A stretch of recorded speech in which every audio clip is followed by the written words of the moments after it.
tell us, how much are you investing in this project? There's about $5 million committed. And towards the launch and the early trading. And so, and then as the project rolls out, maybe goes to other countries or whatever, we can draw down further money. Kindly tell us the purpose of funding. Research initially. So we've been in Kenya 3 years since foundation. So initially a lot of research into the market and market issues, the opportunity. Then for the last year we've been involved in regulatory affairs. So we actually are the first company that I know of, in fact, in the world. It's a Kenya first, world first, to be everything from the drug manufacturer, we outsource the manufacturing, all the way to the consumer. So it's a full disintermediation play, like an Uber or an Airbnb. And it's the first we know that it is going to disintermediate the entire chain, like Uber. But to do that, it's more complicated than an Uber or an Airbnb, because you've got a lot of regulatory issues, you've got a lot of regulatory hurdles. And so it takes a number of years to make sure that everything you're doing from manufacture all the way through is fully approved by the regulatory authorities, so that takes time. While that's going on in parallel, we want to create a technology system that's fully reliable, that basically controls the product all the way from the manufacturing table all the way into the consumer's hands. You've got logistics, importation, transport, etc.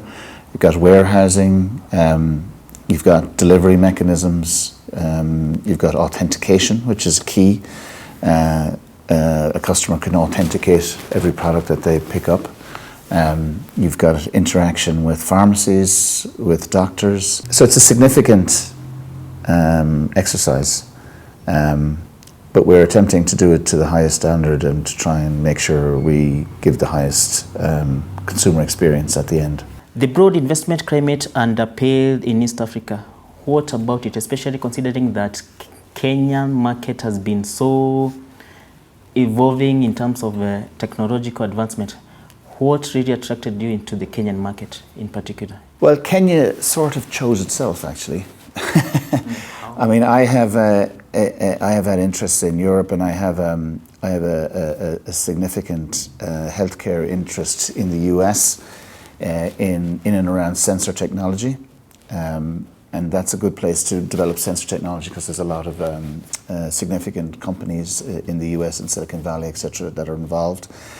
But to do with supply chain issues, you need a number of ingredients to try and decide, where is the right place to make it work. And what was a complete standout, and I don't think which has got enough global recognition, is the adoption by Kenya of mobile payments. So M-Pesa is basically unique. Now, I know other countries have adopted, maybe not exactly to the same degree, but the rate of adoption, the depth of adoption, the use of the technology, the ability to actually become familiar and make it a daily occurrence to start using mobile payments rather than cash. Kenya is the global leader. Kenya is the best place in the world, I thought, to see if we could bring technology to bear, like an Uber or something similar, Airbnb, because already Kenyans have shown that if it's a good idea, they're not afraid to adopt it. We need to know more about the background of the product, how it works, and how it will benefit the consumer. We work with companies who already are fully regulated by the World Health Organization or the FDA or others. So anybody who is a fully regulated manufacturer we work with. Also, we will carry products where we can confirm ourselves that the quality is very high. So we will carry products from anybody who we can who we can confirm is very high quality, wants to work with us, and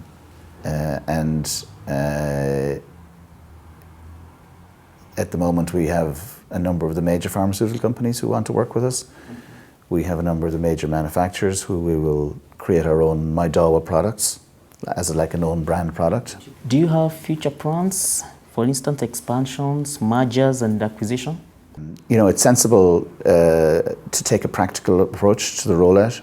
So we want to make sure it works fully in Nairobi. Then we go to the other major cities and big towns in Kenya. And then, you know, if the Kenyan consumer likes it, adopts it, decides that they want to use it as an option, we would quite quickly go into other countries in East Africa first. And then if there is adoption there, well, then we take this Kenyan solution perhaps across sub-Saharan Africa and further afield. And finally, what are the challenges you have been facing or you're facing? As in all healthcare, regulators are not rushed. But the regulation here is a more positive experience than it would be in many other countries in the world. As a businessman, I'd like to have things happening in months. But in the area of healthcare, things take years. And so the challenge in many ways has to maintain the focus, keep everybody committed, try and bring along all of the stakeholders. And we've worked also with doctors and pharmacists, farm techs, clinicians, as well as regulators. So all of the stakeholders we are we're working with to understand all of the issues, to try and make sure that there's a positive reaction. And all of this takes time and organization. And so the challenge really has been to make sure we cover all of the bases, we tick all the boxes, we make sure we understand all of the issues before we go out. And so it's really been a very wide engagement, and that takes time and organization.